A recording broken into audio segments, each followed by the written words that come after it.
말씀 에스겔서 28장 1절 2절 같이 공독하겠습니다. 또 여호와의 말씀이 내게 임하여 이르시되 인자야 너는 두로 왕에게 이르기를 주 여호와께서 이같이 말씀하시되 내 마음이 교만하여 말하기를 나는 신이라 내가 하나님의 자리 곧 바다 가운데 앉아있다 하도다. 내 마음이 하나님의 마음 같은 채 할지라도 너는 사람이요 신이 아니거늘. 아멘. 오늘부터는 죄의 시작과 본질, 죄의 시작과 본질이란 주제로 하나님의 말씀을 전하도록 하겠습니다. 이 죄의 시작과 본질, 특별히 둘 다 중요하지만 죄가 무엇인가를 아는 것은 너무나 중요한 것입니다. 이것은 복음이 무엇인가를 아는 것과 가장 직접적으로 관련 있는 것입니다. 오늘 이 실제 본문에 들어가기 전에 사실 어떻게 보면 결론적인 말씀이 될 수 있는데 제가 여러 차례 전했던 그 말씀을 잠깐 다시 한번 전하려고 합니다. 어제 저녁에 어느 교회 이름만 대나는 이렇게 목사님 설교를 듣다 보니까 특별히 요한복음 4장 그 수가성 여인의 그 복음을 말씀을 가지고 말씀을 전했는데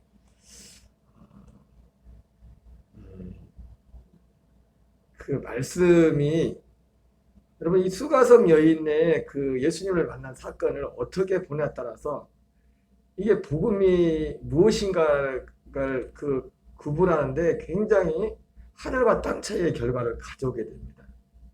정말 훌륭한 목사님인데 복음적인 목사님인데 대부분 목사님들이 한국교회 전체가 거의 수가성 여인에 대해서 그렇게 해석을 하고 있습니다. 이것은 마치 우리가 옛날에 그 예수님이 십자가에 달리실 때 구원받은 강도가 누구냐 그렇게 물어보면 뭐라 했습니까? 우편 강도라고 그랬던 것처럼 우편 강도가 아니죠. 성경에는 우편 강도란 말이 안 나와요. 그냥 들은 풍월로 한편 왼편인지 오른편인지 몰라요. 그래서 사람들이 오른쪽을 좋아하나 봐. 그냥 그래서 오른쪽이라고 했나. 성경에는 한 번도 우편 강도가 구원받다는 어느 한편 왼편인지 오른편인지를 몰라요. 그런데 그게 중요한 게 아니잖아요. 근데 우리는 그것을 우편 강도가 구원받았다.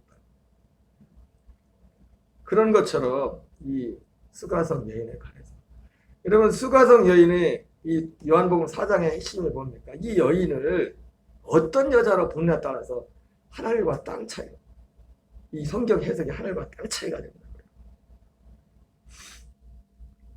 그래서 전반적인 이 요한복음 4장에 대한 한국교회 전체가 가지고 있는 시각이 뭐냐면 그러니까 우리가 성경을 보는 데 있어서 정말 중요한 게 뭐냐면 기도도 많이 해야 되지만 이 성경의 실적인 팩트, 실제 어떤 역사적인 문화적인 이것을 확실하게 이해하지 못하면 우리식으로 이해를 하면 안 돼버립니다. 안 돼버려요. 그래서 대표적인 그 열매 중에 하나가 뭐냐면 복음성가에 나오잖아요. 우물가의 여인처럼 난구했네. 헛되고 헛된 것들을. 그 찬양 복음성가를 부를 때는 마음에 이 흐르는 어떤 그 감성이 뭡니까? 이 수가성 여인처럼 남편이 지금 있는 남편도 내 남편이라도 남편을 6이나 가르치는 그런 방탕한 삶을 살았던 그런 여인처럼 나는 살았다 이거예요. 그렇게 인생을. 그러나 여러분 우리가 성경을 통해서 보지만은 제가 여러 번 말씀드렸지만 팩트는 그게 아니에요. 수가성 여인은 결코 그렇게 방탕한 여자가 아닙니다. 정말 경건한 여자가 경건한 여자. 이거 성경을 어떻게 보냐에 따라 이거 수가성 여인을 경건한 여자로 보느냐 방탕한 여자로 보냐에 따라서 성경 해석이 하늘과 땅 차이가 되어버려요. 이게 이 세상 신이 사람들의 마음을 혼미케 했는데 믿지 않는 교회 밖의 사람들의 마음을 혼미케 하는 게 아니라 예수 그리스도의 이름을 부르는 사람들의 마음까지도 이게 여러 가지 모양으로 혼미케 해서 복음을 가려버립니다. 그러니까 사도 바울과 같이 다른 복음이라는 얘기들이 나오죠. 그 문화 가운데. 두 가지를 가지고 간단하게 증명을 하겠습니다. 이 수가성 여인은 경건한 여자였어요. 우리가 이 수가성 여인과 관련돼서 이 여자가 예수님이 유대를 떠나서 갈릴리로 가실세 사마리아를 통과해야 할지라 하면서 이 사마리아에 도착했는데 그 때가 이 6절에 보면 요한복음 4장 6절에 보면 때가 6시쯤 되었더라. 6시쯤. 그래서 6시라는 이걸 가지고 우리 그 6시라는 그 개념을 가지고 6시면 이스라엘식으로는 몇 시입니까? 12시죠. 12시면은 이스라엘 그 근동에서는 진짜 더운 때죠. 정말 더운 때. 그래서 흔히들 말하길 이 여자가 그렇고 그런 여자라 사람들의 눈들을 피해서 사람들을 안 다닐 그때에 물을 들어왔다. 그렇게 주로 설명들을 합니다. 그런데 지난번도 말씀드렸지만 이 요한복음에서 쓰인 육시와 마태, 마가, 누가복음에서 쓰인 육시는 다른 시간이랬죠. 그죠? 시간이 히브리식 시간이 있고 로마식 시간이 있다고. 헬라식 시간이 있다. 이 요한복음은 헬라적인 문화의 배경에 쓰인 거잖아요. 그죠?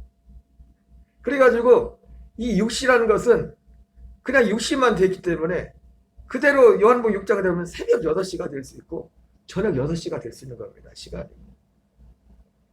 히브리식 시간으로 말하면 몇 시냐면 12시입니다. 마태, 마가, 누가복음에서 나오는 시간들은 플러스 6을 해야 돼. 플러스 6을. 그런데 요한복음에서 나오는 이 시간은 그냥 우리가 보는 그대로 숫자 쓰여진 대로 읽으면 돼요. 숫자 쓰여진 대로. 그게 시간이 아니라 다른 거라. 예수님이 6시에 도착했다면 새벽 6시에 도착했겠습니까? 밤은 얼마나 추운데 뭐 밤에 여행을 해요. 거리상으로 볼 때도 유대를 떠나서 사마리아까지 거리가 꽤 되거든요. 여러분 걸어서 6시간 가봤자 얼마를 가겠어요? 훨씬 더 먼 거리거든요.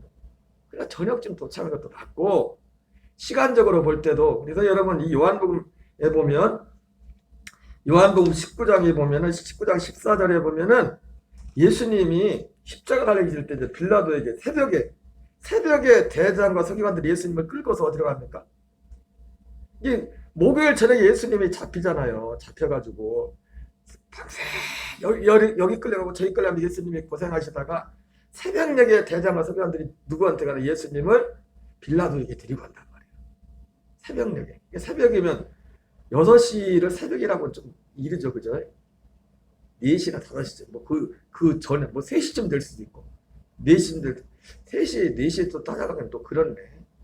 어쨌든 그때 새벽에 빌라도의 관정에서 빌라도를 바로 부른 건 아니겠죠. 그 6시쯤에 재판이 시작되는데 또 중요한 건 뭐냐면 재판이 빌라도하고 대면한 내용이 6시쯤 됐다. 6시쯤. 그럼 6시쯤 말하면 뭡니까? 히브리식으로 하면 몇 시예요? 12시죠. 그런데 문제가 뭐냐면 마태, 마가, 누가 다른 복음서, 요한복음 말고 다른 복음서에 보면 6시는 그 히브리식으로 6시 시간에는 무슨 일이 있었냐면 이미 예수님이 십자가에 달린 지 오래고 6시부터 9시까지 제9시까지 성경에 보면은 특별히 마태복음 27장 45절에 보면 제6시로부터 온 세상에 어둠이 재판도 아직 안 끝났는데 십자가에 벌써 달렸어요. 그러니까 요한복음에 나오는 6시하고 마태복음, 마가복음, 누가복음 6시하고 틀린 거라고 시간이.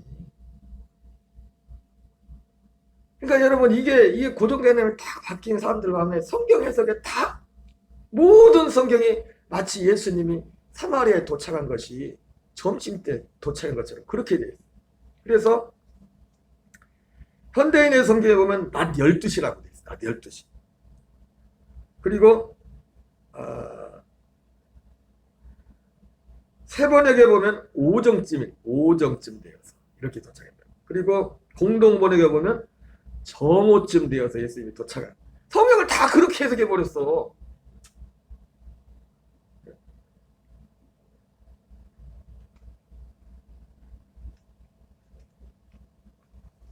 물론 성경을 해석한 분들은 어떤 악의적인 의도는 결코 없었겠죠.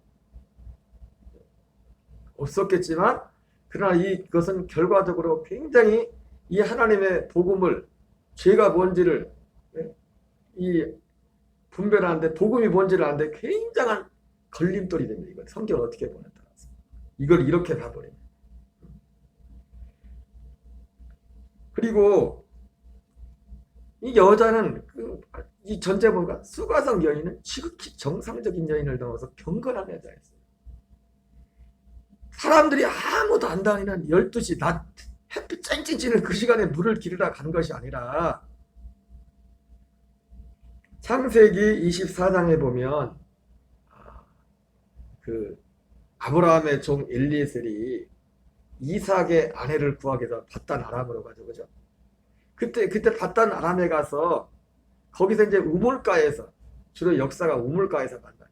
왜냐하면 사람들이 주로 모이는 게 우물가에 물이 귀하기 때문에 사람들이 우리 요즘은 인터넷에서 사람을 만나지만은 그때 당시 사람들은 어디서 만났냐면은 우물가가 만남의 광장에서 만남의 광장. 왜?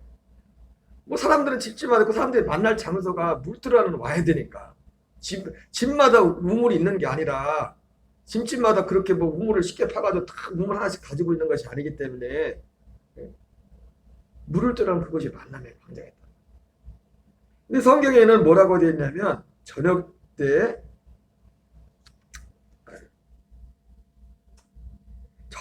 여인들이 물을 기르러 나올 때였다. 그러니까 이때 이 성경 시대에 그 여인들은 물 뜨러 언제 왔냐? 저녁 때 갔단 말이야. 저녁 무렵에. 그러니까 이 수가성 여인이 물을 뜨러 온 것은 지극히 정상적인 시간에 온 거라고요. 그런데 이 성경을 이 여자를 그렇게 놓고 보니까 이게 다 짜맞춰 보려니까 다 모든 걸 다 이렇게 짜맞춰 버린 거예요. 시간까지도. 여러분, 두 번째로 지난번에도 말씀드렸지만 이 수가성 여인이 경건한 일이라는 게 뭐예요?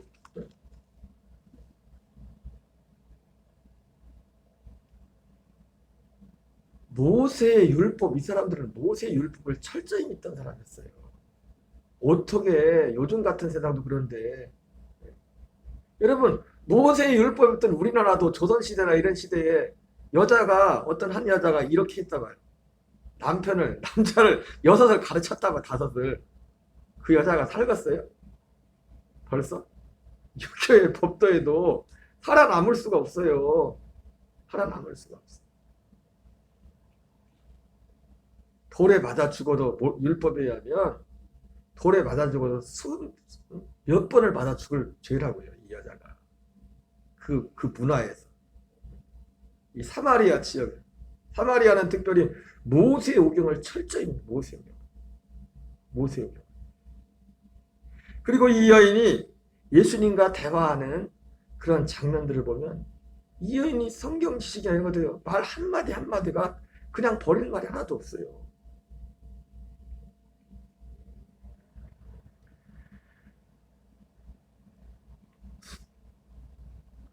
이 여자는 지난번 말씀드렸던 것처럼 창세기 38장에 나오는 유다의 며느리 다말과 같은 여인이라 했습니다. 다말은 예수 그리스도의 족보에 올라갔잖아요. 예. 이 그리스도가 오는 대가 끊어지지 않게 해서 모세의 오경에는 그리스도가 오는 대가 끊어지지 않게 하기 위해서 메시아가 오는 대가 끊어지지 않게 하기 위해서 바로 이러한 계대 제도라는 제도를 만들어 가지고 씨가 끊어지지 않도록 한 형제가 어떤 남자가 결혼해서 아내가 죽으면 남편이 손이 없이 씨가 없이 남편이 죽으면 그 여자가 다른 데로 시집 가는 것이 아니라 그 형제 중 둘째에게 시집을 가고 셋째에게 시집을 가고 물론 이런 일이 사실 이게 쉽지는 않죠. 근데 실제로 창세기 38장에 유다의 아들들에게 그런 일이 있었잖아요. 물론 거기는 2명이 죽었어. 2명이. 둘이 남편을 다말은 둘을 뒀었죠. 엘과 오나는 둘을 뒀었는데 마지막 이 셀라까지 하려는데 셀라도 가만히 보니까 시아버지가 보니까 저러다가 남은 아들 셋째 셀라까지 죽게 생겼어. 그래가지고 안 주잖아요. 그러다가 결국은 결과적으로 시아버지 유다가 셋째가 돼버려. 셋째. 윤리 도덕적으로 보니까 말도 안 되는 겁니다. 그래서 처음에 교회 나가한테는 창세기를 먼저 읽으라고. 특히 시험 든다니까 그보다가 완전히 이거 이런 집구석이 어딨냐.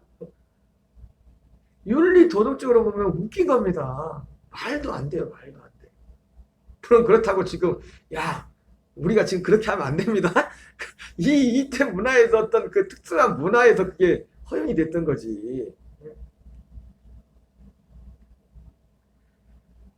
그래서 예수님이 이 대화 가운데 그러잖아요. 여자가 이르되 주여, 예수님이 이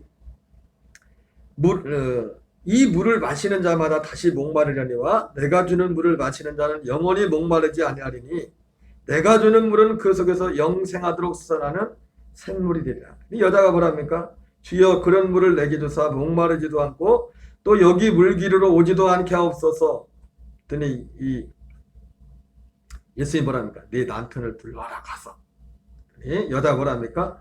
나는 남편이 없나이다. 예수께서 이르시되 네가 남편이 없단 말이 옳도다. 너에게 남편이 다섯이 있었고 지금 있는 자도 네 남편이 아니니 내 말이 참되도다. 이 여자가 예수님의 말씀을 듣고 뭐랍니까? 여자가 이르되 주여 내가 보니 선지자로서이다. 여러분 여기서 말하는 선지자는 뭡니까? 미래를 알아맞히는 그게 아니에요. 선지자는 하나님의 말씀에 해박한 사람입니다. 선지자의 주의 역할이 뭡니까? 말씀을 기록된 모세의 율법을 기초로 해서 이스라엘 백성들이 그 율법을 떠나면 그것을 책망하는 역할을 하는 게 선지자였다.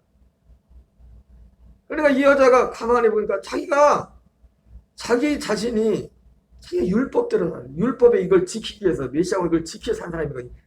그 사연이 그런 사연이거든. 그러니까 이 얘기를 듣고서 이 여자의 말을 듣고 맞습니다. 나는 남편이 없습니다. 그랬더니 이 예수님이 하시는 말씀이 네가 남편이 없다는 말이 옳다. 너에게 남편이 다섯이 있었고 지금 있는 자도 네 남편이 아니야. 우리 같은 하나님의 이 말씀의 지혜를 떠난 보통 사람에서 볼 때는 남편을 다섯이나 바람둥이야? 음탕한 여자야? 이렇게 보는데 그게 아니라 선지자 입장에서는 볼 땐 뭐예요? 이 사람은 참 경건한 애다. 이 모세 율법을 하나님이 대를 끊어지지 않게 해서 이거를 실제로 지켜낸 메시아를 기다리면서 이거를 지켜낸 정말 경건한 여자구나. 예수님이 이 여자를 그걸 알아준 겁니다. 그 사연 똑같은 말을 보고도 그 배경을 알고 보는 것과 모르는 것은 하늘과 땅 차이. 이것을 모르면은 이 스가성녀는 진짜 이상한 여자예요. 음탕한 여자예요. 바람기가 완전히 충만한. 결코 그런 여자가 아니라. 그런 여자가 아니라. 그리고 결정적인 것으로 25절에 보면 여자가 이렇게 합니다. 이르되 메시아 곧 그리스도라는 이가 오실 줄을 내가 아노니 그가 오시면 모든 것을 우리에게 알려주시리라. 이는 그리스도를 기다리고 있었어요. 알고 있었고 기다리고 있었던 얘기입니다. 예수님이 뭐라고 합니까? 네게 말하는 내가 그다. 내가 바로 그 사람이야. 네가 기다리던 바로 그가 나야. 여러분, 스가성 여인은 결코 음탕한 여인이 아닙니다. 경건한 여인. 여기 이 스가성 여인을 음탕한 여인으로 보면 우리는 어떻게 해석을 하느냐? 보는 게 딱 다릅니다. 제가 말했죠. 스가성 여인을 경건한 여인으로 본다는 것은 예수님께서는 자기 백성을 구원하러 오셨어요. 자기 백성을. 여러분, 하나님의 일반 은혜가 있고 하나님의 특별 은혜가 있습니다. 일반 은혜는 육체를 가진 모든 사람들 가운데 악인이나 인에게 동일하게 베푸시는, 동일하게 해와 비를 주인댔잖아요. 그죠? 그러나 특별한 은혜는 오직 자기 백성들에게만 주시는 겁니다. 자기 백성들. 우리는 흔히들 우리가 이 육신적으로 어떤 세상적으로 어떤 특별한 은혜를 준 것을 특별히 내가 사랑하는 하나님을 받는 것처럼 착각할 때가 있습니다. 그거는 일반적인 모든 사람들이 다 주시는 겁니다. 다 주시는. 그러니까 이 여인을 정말 방탕한 여자로 보면, 야, 예수님이 이렇게 방탕한 나까지 찾아오셔서 이렇게 구원하셨다. 그러니까 그리고 이 복음이 예수님이 이 여자를 심한 죄인으로 이렇게 매도해버리면 예수님의 사역이 죄사함이라는 것에 초점이 맞춰집니다. 그런데 이 여인을 경건한 여인으로 보면 예수님의 사역의 핵심이 뭘까? 아, 이 예수님은 약속을 이루러 오신 분입니다. 이 여자는 정말 창세전부터 우리 한 사람 한 사람을 하나님 아들 되어 살게 하고자 하는 그 약속된 그 그리스도 메시아를 기다리는 그 사람을 볼 때 바로 예수님의 사역이 방탕한 여자라 보면 우리는 어쩔 수 없이 죄인이고 어쩔 수 없이 이렇게 낙심도 하고 맨날 그러면서 예수 믿으면서도 천부여 의지 없어 맨날 그 찬양하고 있어요. 죽을 때까지 천국. 여러분 그거는 한 번이요. 천부여 의지 없어서는 죄인이었을 때 우리가 하나님 앞에 구원받게 나올 때 한 번 부르는 겁니다. 한 번. 한 번. 여러분 사람과의 관계에도 진짜 진짜 잘못해가지고 사과를 했었는데 사과도 여러 번 자주 하면 뭐예요? 듣기 좋아요? 그만해. 아니 잘못했다는 것도 그리고 잘못 않고도 잘못했다고 해도 그것도 반복하면 듣기 싫지만 맨날 그러면서 나 그것도 한두 번이지. 그러면서 우리는 이렇게 살 수밖에 없는 이렇게 세상 말로 찌질하게 살 수밖에 없는 그래서 이러한 찌질한 나도 예수님의 사랑을 날 그래도 받아주신다는 그런 위로를 받고 그거 아니라니까요. 찌질한 건 없어져야 된다니까. 예수님과 함께 죽어져서 찌질한 건 없어져야 된다니까. 하나님 예수님이 온 것은 우리를 하나님의 아들들로 살게 하려고 오셨단 말이에요. 사람의 아들이 아니라 사람의 아들은 찌질할 수밖에 없어요. 아무리 많이 가져도. 부산의 어떤 부자가요. 그 어떤 어제 그 장덕 집사님이 다락방 얘기를 했는데 옛날에 그 다락방 전도하는 그 부산의 그 목사님이 어떤 부자를 신방을 갔대. 시작을 갔더니 신방 딱 서울대학교 나오고 돈도 굉장히 많은 부자예요. 갔더니 딱 한 곳에는 십자가 있고 한 곳에는 부적이 있더래요. 그래서 아니 왜 한 곳에는 십자가를 붙여놓고 한 곳에는 부적을 붙여놓으려고 그랬더니 그분이 하는 말 서울대 나오고 돈 진짜 많은 사람. 근데 그 사람이 한 말이 뭔지 아십니까? 둘 중에 하나는 봐주지 않겠냐. 얼마나 여기서 터지고 저기서 터졌어요. 하나님. 그리고요 그렇게 돈 많은데도요 1,000원, 2,000원 쓰는 데를 벌벌벌 떤대. 부자들. 다는 아니겠죠. 여러분 세상에서 많이 배우고 응? 많이 가지고 있다고 뭐 인생은 어쩔 수 없어요. 인생은. 그리고 사망의 세력을 잡은 자 곧 마귀. 일생 동안 죽음의 종로를 앉아서 해방될 길이 없어요. 길이 없어요. 길이. 진짜 웃기잖아요. 얼마나 깝깝했으면 둘 중에 하나는 봐주겠냐. 그렇게 십자가 하나 붙여놓고 부적 하나 붙여놨겠어요. 예수님이 이 땅에 오신 것은 우리를 죄송합니다. 표현이 좀 세속적이지만 찌질하게 살지 말라고. 예수 믿는 건 찌질하게 사는 게 아니에요. 찌질하게 사는 게. 그렇다고 뭐 세상적 의식도 그건 더 아니죠. 그것도. 그래서 이 수가성 여인을 그래서 죄가 뭔지 그러니까 이 죄가 뭔지가 수가성 여인을 어떤 여인으로 보냐에 따라서 죄가 뭔지도 달라져 버립니다. 수가성 여인을 진짜 찌질한 여인, 방탕한 여자로 보면 죄가 단지 뭐로 봅니까? 율법을 어기고 어떤 윤리 도덕적으로 그걸 죄로 생각합니다. 그러나 이 여인을 경건한 여인으로 바보면 죄가 달라져요. 죄가 뭐냐? 하나님의 약속 밖에 있는 게 죄예요. 그리스도의 약속 밖 생명이 없는 게 죄라. 아들의 생명이 없는 옛사람으로 사는, 옛 생명으로 사는, 그게 죄라고. 죄가 뭔지, 죄의 본질이 뭔지에 대해서 그게 딱 달라지는 거예요. 전혀. 그래서 이 수가성 여인을 어떤 여인으로 보느냐에 따라서 성경 해석이 달라져. 복음이 뭔지에 대한 해석이 달라. 그렇기 때문에 이 요한복음 4장은 너무너무 중요한 성경이에요. 그러니까 오늘날 대부분 예수님 믿는 분들이 열심히 있는 사람조차도 18번째 중에 찬송 한 가지가 천부여 의지 없어서, 맨날 천부여 의지 없어서 쓰러질 수밖에 없고 넘어질 수밖에 없고, 내가 혹시 쓰러지고 좀 이상하게 놔둬요. 나는 끝났어요. 이미 그거하고는 끝난 사람이라고.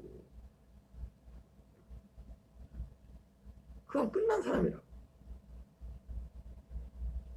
안 끝났어요? 안 끝났어? 그래서 오늘 뭐 주제가 본론에는 못 들어갔지만 죄의 본질, 주제가 죄의 본질과 관련돼서 제가 어제 저녁에 그 설교를 들으면서, 그 다음 제가 그 훌륭한 목사님인데 또 그게 이제 다시 담임하려고 청빙받은 목사님들 똑같이 설교하네. 왜? 다 그 아래만 있게, 그 아래. 왜? 지금까지 우리가 그렇게만 들어왔어. 이 성경의 진짜 구체적인 배경을 다 무시해버려. 그러니까 지금 현대 성경 번역조차도 그렇게 해버려. 제가 아까 분명히 가르쳤잖아요. 성경 시간도 자세히 보면 그게 아닌데, 시간도 실제로 요한복음하고 복음서하고 시간이 틀린데 해석을. 여러분, 한날도 이 한 주간도 우리 복음의 진리 가운데 승리하신다. 여러분, 이것이 우리에게 분명해져야 돼요. 사람들은 좀, 목사님이 내가 가만히 보면, 눈치를 보면 우리 교인들이 아직도 많은 분들은 맨날 그 얘기, 옛날 하는 똑같은 얘기하는 거죠. 그렇게 듣고 있는 거예요. 이거 전혀 다른 겁니다. 많이 다른 거예요. 하늘과 땅 차이라는 표현 좀 위험한 표현이지만은 이것을 분명히 구분해야 내 신앙생활에 너무너무 달라요. 이것이 마치 수가성 여인이 경건한 여인이다, 방탕한 이것 차이와 같은 그런 차이가 난다는 거예요. 주기도문으로 마치겠습니다. 하늘에 계신 우리 아버지여, 이름이 거룩히 여김을 받으시오며 나라 임하옵시며 뜻이 하늘에서 이루어진 것 같이 땅에서 이루어지이다. 오늘날 우리에게 일용할 양식을 주옵시고, 우리가 우리에게 죄진 자를 사하여 준 것 같이 우리의 죄를 사하여 주옵시고, 우리를 시험에 들게 하지 마옵시며 악에서 구하옵소서. 대개 나라와 권세와 영광이 아버지께 영원히 싸움나이다. 아멘. 주여